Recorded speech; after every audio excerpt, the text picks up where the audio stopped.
Today's Bible reading will be Deuteronomy 23, 24, and 25, and Mark chapter 14, 51 through 72.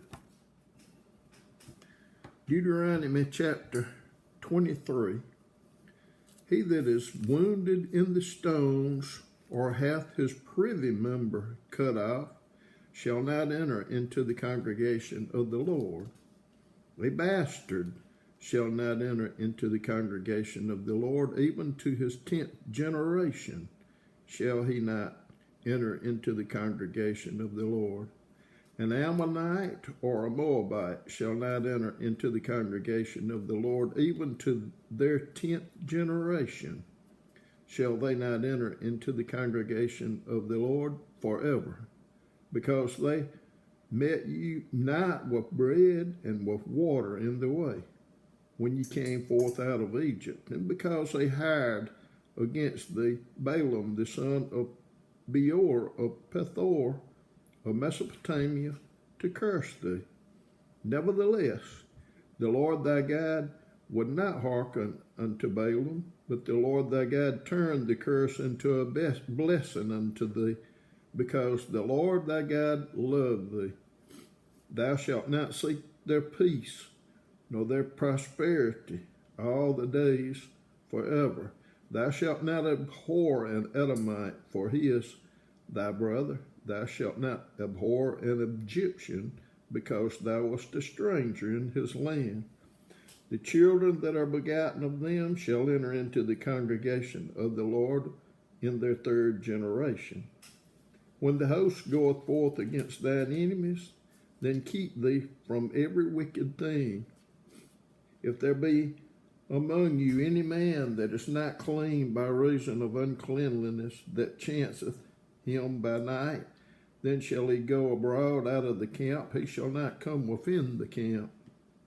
But it shall be, when even cometh on, he shall wash himself with water, and when the sun is down, he shall come into the camp again.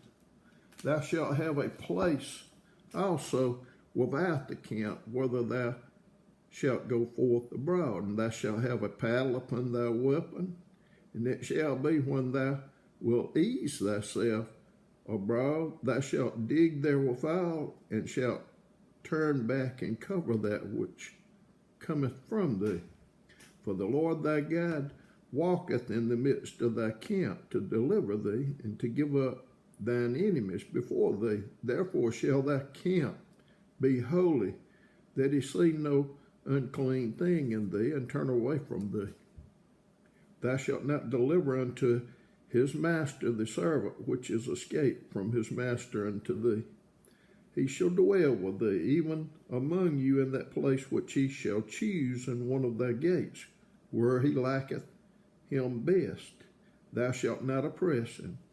There shall be no whore of the daughters of Israel, nor a sodomite of the sons of Israel. Thou shalt not bring the hire of a whore or the price of a dog into the house of the Lord thy God for any vow. For even both these are abomination unto the Lord thy God.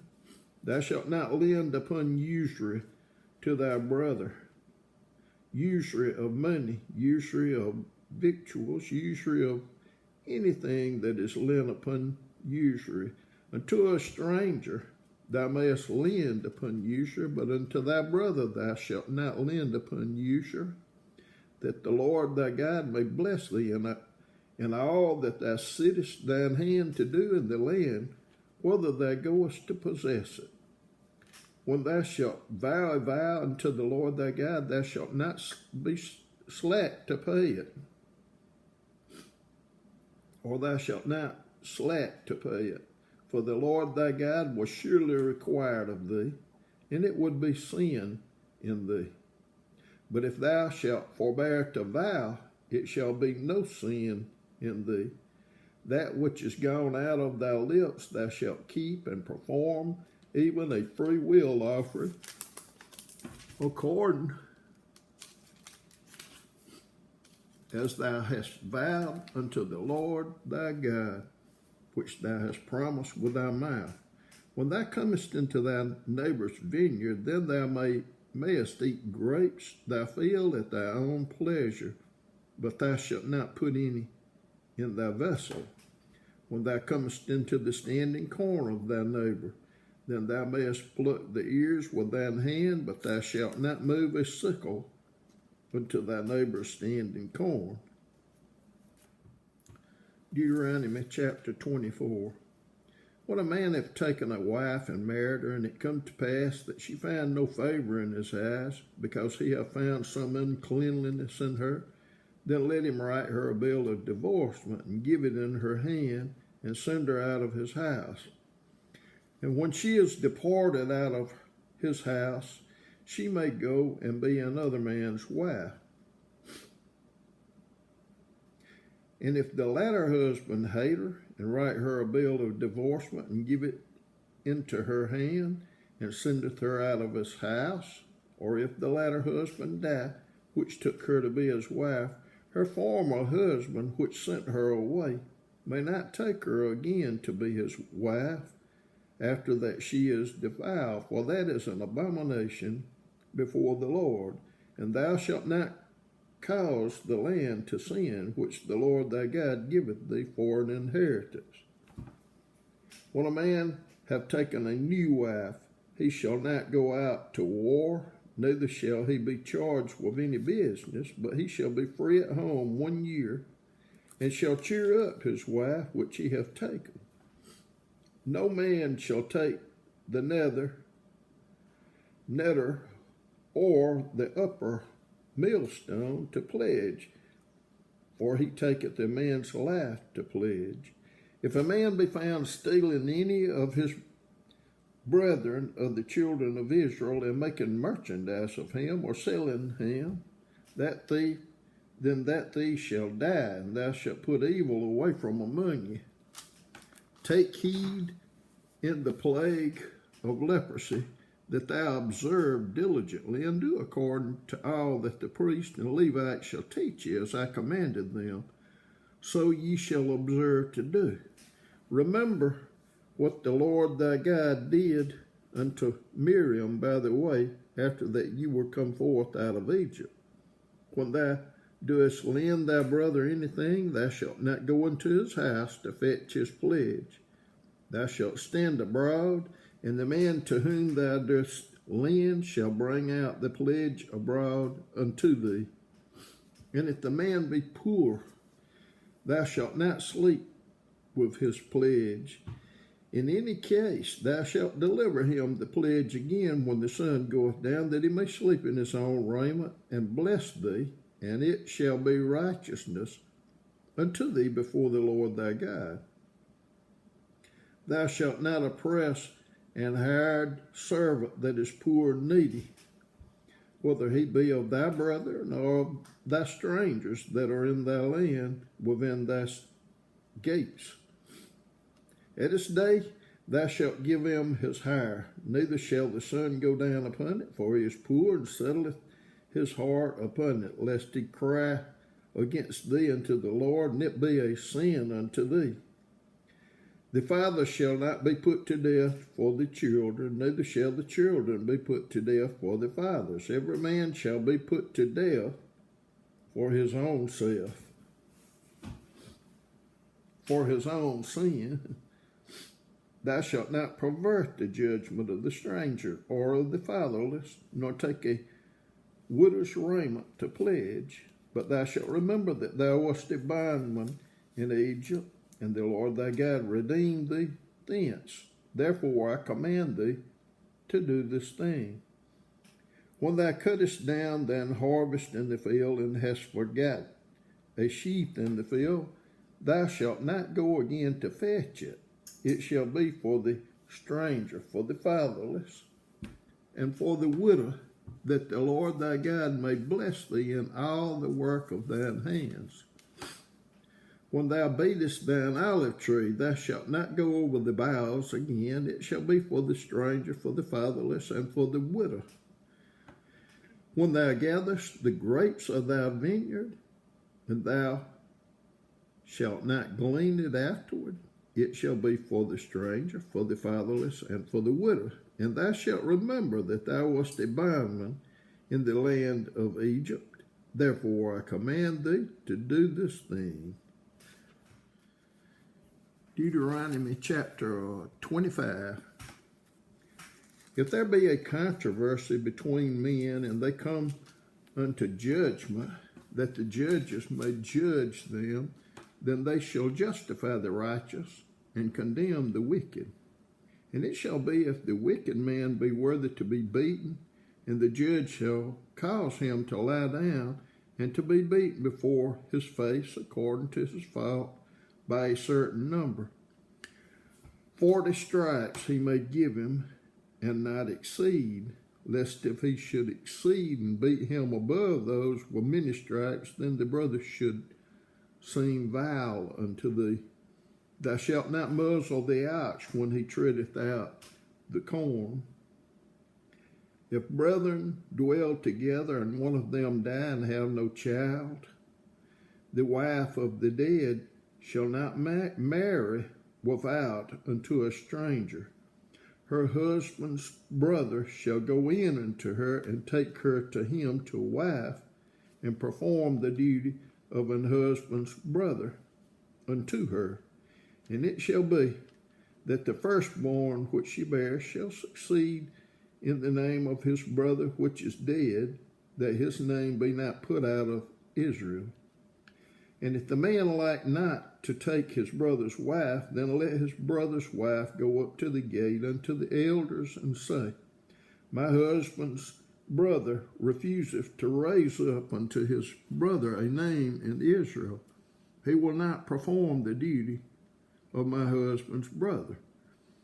Then the elders of his city shall call him and speak unto him, and if he stand to it and say, I like not to take her, then shall his brother's wife come unto him in the presence of the elders, and loose his shoe from off his foot, and spit in his face, and shall answer and say, So shall it be done unto that man that will not build up his brother's house.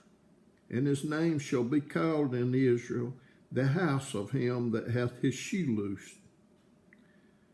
When men strive together one with another, and the wife of the one draweth near for to deliver her husband out of the hand of him that smiteth him, and putteth forth her hand, and taketh him by the secrets, then thou shalt cut off her hand, thine eye shall not pity her. Thou shalt not have in thy bag divers weights, a great and a small. Thou shalt not have in thine house divers measures, a great and a small. But thou shalt have a perfect and just weight, a perfect and just measure shalt thou have, that thy days may be lengthened in the land which the Lord thy God giveth thee. For all that do such things, and all that do unrighteousness, are an abomination unto the Lord thy God. Remember what Amalek did unto thee by the way, when ye were come forth out of Egypt, how he met thee by the way, and smote the hindmost of thee, even all that were feeble behind thee, when thou wast faint and weary, and it feared not God. Therefore it shall be, when the Lord thy God hath given thee rest from all thine enemies round about, in the land which the Lord thy God giveth thee for an inheritance to possess it, that thou shalt blot out the remembrance of Amalek from under heaven. Thou shalt not forget it. Mark chapter 14, verse 51 through 72. And there followed him a certain young man having a linen cloth cast about his naked body. And the young men laid hold on him. And he left the linen cloth and fled from them naked. And they led Jesus away to the high priest. And with him were assembled all the chief priests and the elders and the scribes. And Peter followed him afar off, even into the palace of the high priest. And he sat with the servants and warmed himself at the fire. And the chief priest and all the council sought for witness against Jesus to put him to death, and found none. For many bare false witness against him, but their witness agreed not together. And there arose certain and bare false witness against him, saying, We heard him say, I will destroy this temple that is made with hands, and within 3 days I will build another made without hands. But neither so did their witness agree together. And the high priest stood up in the midst and asked Jesus, saying, Answerest thou nothing? What is it which these witnesses against thee? But he held his peace and answered nothing. Again the high priest asked him and said unto him, Art thou the Christ, the Son of the Blessed? And Jesus said, I am.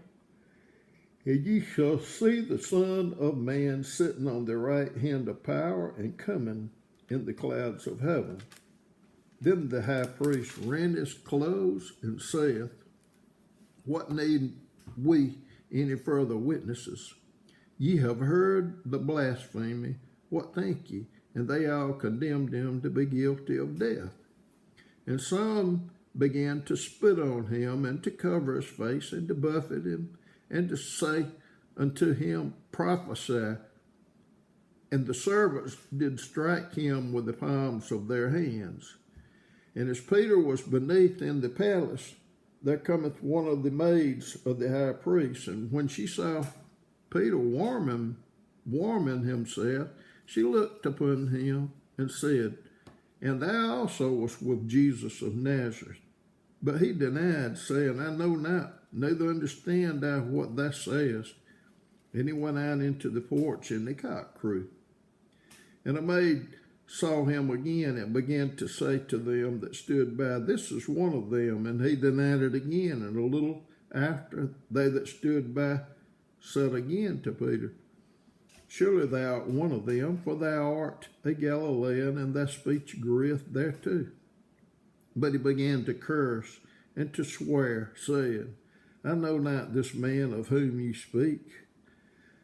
And the second time the cock crew, and Peter called to mind the word that Jesus said unto him, Before the cock crow twice, thou shalt deny me thrice. And when he thought thereon, he wept.